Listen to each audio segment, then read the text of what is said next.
Hey guys, what's going on? Megan here, back with another video on Tier List Tuesday, where we just rank different things, right? So today we're gonna do top ethnic groups, top races, whatever you want to call it, by maximum speed genetics, right? Who has the best genetics for speed? And we're gonna focus on the 100-meter dash, right? I'm gonna make a second video on shorter distances, so like 60 meters and below, but this is for the 100-meter dash. Keep in mind those two are very different. So a lot of people who rank lower on the 100-meter are actually gonna rank a bit higher for the 60-meter, and I'm gonna explain why. Also, keep in mind, for you sensitive fucks out there, this is the tier list that I use for everything, right? I didn't actually start this for humans, right? This started when I was ranking exercises, food items, bodybuilding shit, right?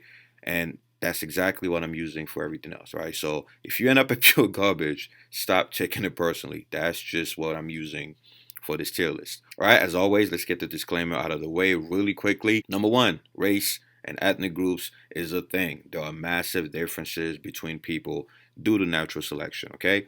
That does not mean that some groups are better than others. It's all relative and it all depends on where your ancestors evolved, okay? It all depends on where your ancestors adapted, the biome they had to adapt to, or the bottleneck events, all of those things. I have videos on that, so I'm not gonna keep beating a horse, all right?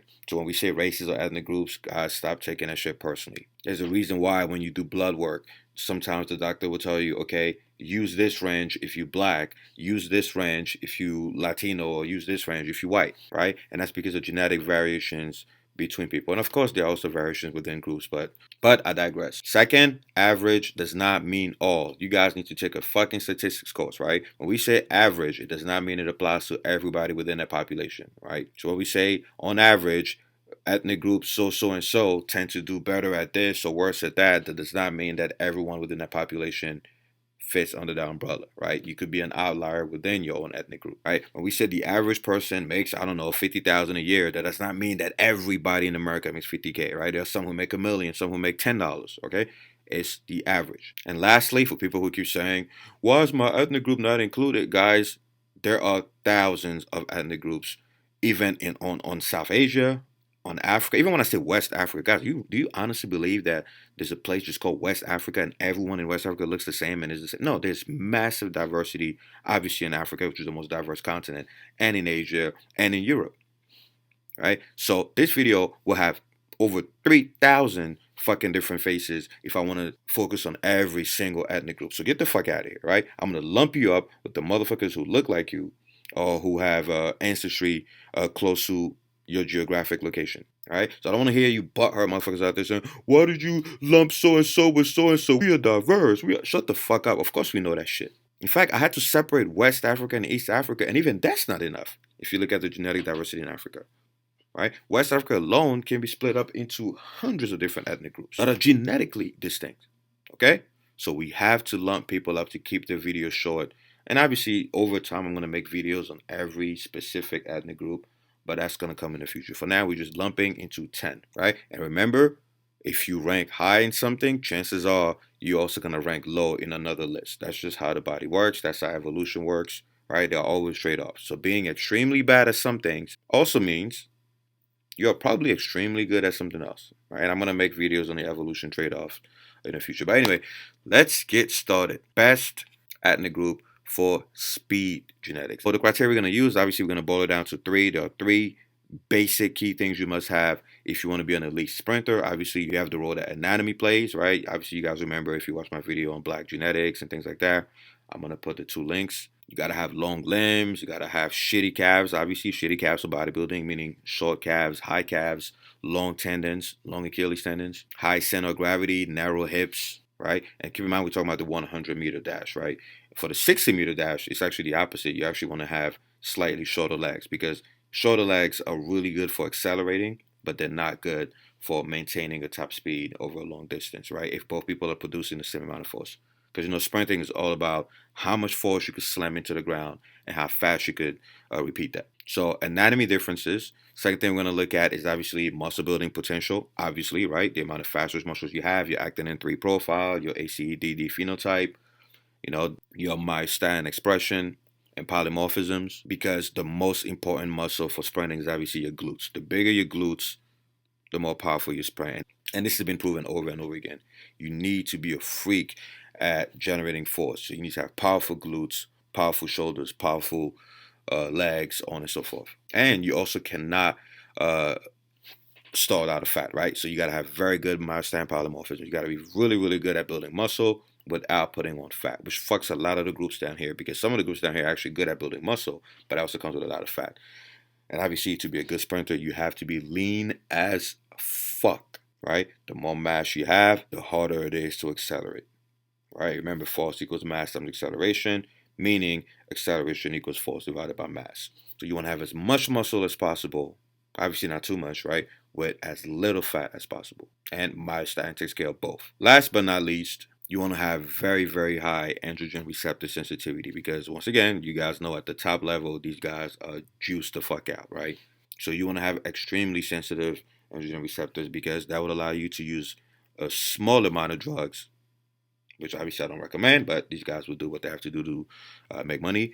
But pretty much they have to use a small amount of drugs and get as much result as possible. And if you have sensitive androgen receptors, then that means you can get away. You know, a lot of these guys, you know, are able to pass drug tests and cheat drug tests, because they can take very small doses of steroids and still reap huge benefits, because they have high androgen receptor sensitivity. Whereas if you have low androgen receptor sensitivity, or you have long androgen receptor repeats, then what's going to happen is you're going to have to take a lot of fucking drugs to compete at a high level, and you're obviously going to get busted. So you got to look at hormones as well. All right, let's get started. Let's pick them at random. Australian aboriginals, believe it or not, they're going to be fucking amazing. They have the proportions, right? They have that slender build, narrow hips. So the anatomy, good. The muscle building potential is also decent, and they also have a very favorable actinin 3 profile. But their androgen receptor sensitivity and the muscle building potential is not high enough to put them in I'm about to nut category. So aboriginals are going to be fucking amazing. Next, East African, same thing, fucking amazing, because one, they have the anatomy, right? Perfect anatomy for sprinting, which is also why they dominate the long distance events. They have a relatively high androgen receptor sensitivity. It's not sky high, but it's obviously high enough. And once again, decent actinin 3 profile, decent ACDD polymorphism, just not high enough to put them in I'm about to nut category. Next, you have Polynesians. They're in the bad category, simply because they actually, keep in mind, they put on a ton of muscle. I already made an entire video about them. A ton of muscle. The problem is they are one of the top ethnic groups for also putting on fat, right? Their muscle comes with a lot of fat, you know, so they generate a lot of power. They can get big as shit, but it's very, very, very hard for them to stay lean, right? Because again, I already made a video about this, so go watch it, right? They've evolved to put on muscle, but also store a lot of fat. So too massive for the 100-meter dash. Now, if this was a shorter event, which I mentioned earlier in the video, then that would be a lot higher, because that phenotype, a lot of muscle, some fat, that's actually very good for very, very, very short bursts of power, right? So very good at accelerating, but maintaining that for 100 meters, it is way too hard, because it's just too fucking massive. Not to mention their anatomy, right? They do not have the anatomy for the 100-meter dash.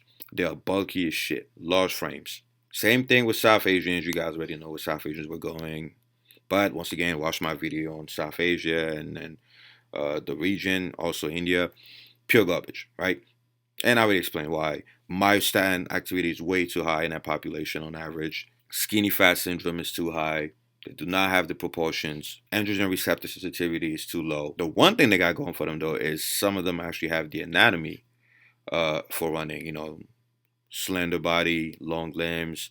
But once again, they're not tall enough on average to be able to maximize their strides during the 100-meter dash, right? Because you got to have long legs. Not too long, you know, but also not too short. Because remember, if you have the perfect length, right? Long legs, not too long, right? But long enough relative to your torso, you have a disadvantage in the beginning of the race, but you start to get an advantage as you get closer to the finish line, right? As long as you producing an equal amount of force, simply because you have longer strides. But anyway, yeah, so they're down here. And again, I already explained why I watched the video on that. Europeans, they're in the bad category, right? Same reason. They have the phenotype for strength, for power, which comes with a stocky build. That is not ideal. That is not optimal for the 100-meter dash, which is why, once again, if you find anybody, that keep in mind, guys, that does not mean that people within this group are never going to win the 100-meter dash. That's not what this means. It means as a percentage of the population, it's gonna be very fucking rare, right? So I can name some fast South Asians, some fast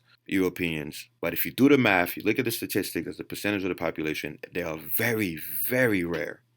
They are outliers, whereas the groups that are up here are actually not outliers. It's actually expected, right? So the people down here get the most credit, really, when they actually make it to the finish line with a good score. Whereas the people up there, I'm sorry, but you don't get as much credit because you just came out the womb with an advantage, right? The people up here, down here, have to work a lot harder to produce the same outcomes as the people up here when it comes to the 100-meter dash. All right, next. So yeah, Europeans, you guys have some of the best genetics for power, for strength, but your anatomy overall fucks you because the same anatomy that makes you extremely strong, extremely stocky, extremely powerful, good for weightlifting, good for powerlifting, good for strongman, those same genetics hurt you when it comes to being slender, skinny, and have long legs. Obviously, you guys know Europeans have long torsos on average, short legs, short arms, and I would explain why, mainly due to Allen and Bergman's rule, and obviously having to adapt to the cold climate of Europe. As far as muscle building goes, yes, they're able to pack on a lot of size, but again, that also comes with a lot of body fat.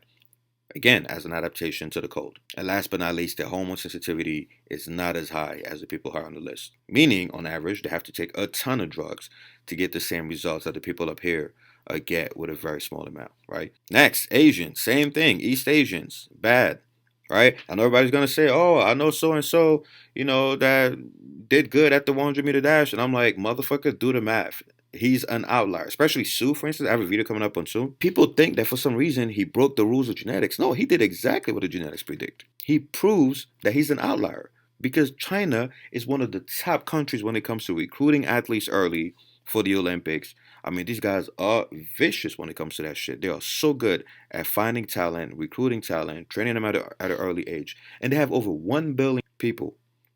And Sue is the one who's really dominating the record. One out of so many, right? So he actually proves that he's an outlier. He doesn't disprove the rule. But like I said, I have a whole video on that coming up. But yeah, also keep in mind, he's amazing at the short distance, right? 60-meter and below. But when it gets to 100-meter, right, even though he's exceptional, he does not perform as well as the others, which once again proves that genetics play a massive role because if you look at his anatomy, he has short legs. Short legs make you amazing at acceleration. Short legs make you really good at short distance running, which is why he has the best 60-meter, but he does not have the best 100-meter. Right? We see this in the NFL as well. The positions that require the most acceleration, these guys tend to have shorter legs. The positions that require the maximum top speed, these guys tend to have longer legs. See? It's all genetics, guys. 66% genetics, 33% environment and culture. Next, Native Americans at the bottom. Yes, you guys are really good for endurance, extremely bad, once again on average, for sprinting and power. And if you guys notice, right, the further east you go, right, from homeland, from Africa, the more you notice the correlation, right? Because these people had to adapt completely differently. These guys were under completely different environmental pressures than the populations over here. Native Americans on average have low androgen receptor sensitivity. They do not have enough myostatin polymorphisms, the favorable ones, of course. Very low amounts of glycolytic enzymes, for fast twitch muscles and things like that. One of the worst actinin 3 profiles on the planet. And obviously they have the anatomy of East Asian. Because remember, Native Americans are descendants of East Asians who crossed over into North America. Some also made it through a more southern route, but that's a topic for a different video. All right, next you have West African and the descendants. Obviously, you guys already know I'm about to nut category. I'm not going to repeat why. Watch my 2 videos on the topic. You guys should know this by now. These guys are the luckiest when it comes to the genes for sprinting, right? They are number 1 when it comes to actinin 3 profile. Number 1 when it comes to the number of favorable myostatin polymorphisms. That includes follistatin as well. They are number 2 for the HDD polymorphism. They have the biggest glutes in the fucking world, which once again, glute size is extremely correlated with sprint performance. And they obviously have the most fast twitch dominant alleles out of the entire population, right? And I already explained the whole malaria thing. So again, watch the videos where I debunk the whole slavery myth bullshit. It has nothing to do with slavery, even if you look at the genetics down to the DNA, and also if you look at the performance of the West African populations who were never exposed to the slave trade. Fucking identical. So they have the anatomy, they have the muscle morphology, and they have the highest androgen receptor sensitivity in the entire world. which is also why they also have one of the reasons why they have the highest prostate cancer risk, right? Like I said, evolution comes with trade-offs. You're good at something, you're gonna be bad at something else. Mixed races, again, so like I always say, you guys are always gonna be in the okay category. It depends on what you mix with, right? So if you Latino, it depends, right? How mixed are you? If are you more Native American and you are European, or remember, guys, Latinos, you guys are mixed with Native American, European, and a very small amount of West African, right? So it depends on how mixed you are. And it's not just Latinos over here. You also have people who are mixed African and mixed European. You guys are always, I'm always going to put you guys in okay because it depends, how mixed are you? What ancestry is dominant in your genes, right? Even if you're African American, right? Remember, African Americans on average are 20 to 25% European and 70 to 75% West African descendant, right? So it depends. So it depends on what you mix with and how mixed you are. And Middle East is also going to be an okay because out of all the ethnic groups and out of the quote unquote human races, they are the most balanced out of everybody. They are extremely balanced. So they're not too high in most phenotypes and also not too low in most phenotypes. They are very, very balanced. In fact, this week, I'm trying my best to do it this week, but this week, if not maybe next week, I'm going to release a video on the genetics of the Middle East. And you will see that these guys are extremely balanced when it comes to muscle building potential, IQ, hormone sensitivity, everything you could think about. On average, right, they tend to be in the middle, which makes sense if you think about it. Look at them on the map, right? These guys are mixed with European, Sub-Saharan African, some parts of North Africa, and also some parts of Central Asia, right? So these guys were lucky enough to be as balanced as possible. But anyway, guys, that's it. And remember, this is on average, right?